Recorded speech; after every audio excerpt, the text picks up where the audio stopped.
Siete stati veramente bravi e questa volta dobbiamo dire siete stati i migliori in tutta la fondazione.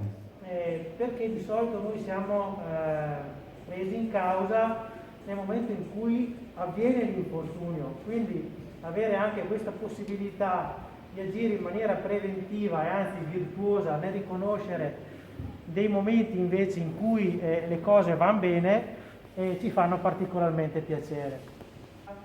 Questi risultati si ottengono proprio attraverso uno stile di azione. Per noi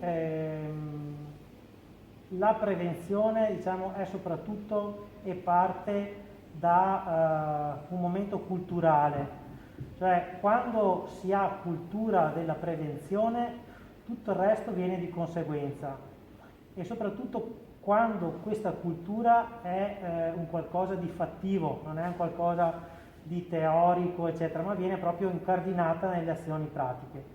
Per cui complimenti ancora e continuate così. Il polo sanitario è un'area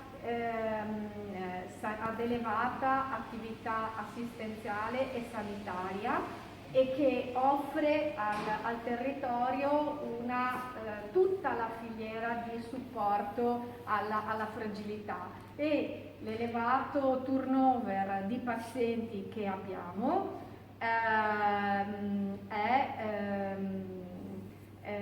ci porta probabilmente ad avere un più alto numero di infortuni, no? Rispetto magari ad altre realtà. E invece grazie al vostro impegno, alla vostra professionalità di ognuno di voi, sia come individuo sia come equip, siamo qua grazie a voi per ricevere appunto questo premio. Questo premio sicuramente significa ed è dimostrazione del forte impegno e dell'attenzione che ogni giorno mettiamo e tutti gli operatori sanitari del polo sanitario ripongono nell'accudire e nel prendersi cura dei pazienti.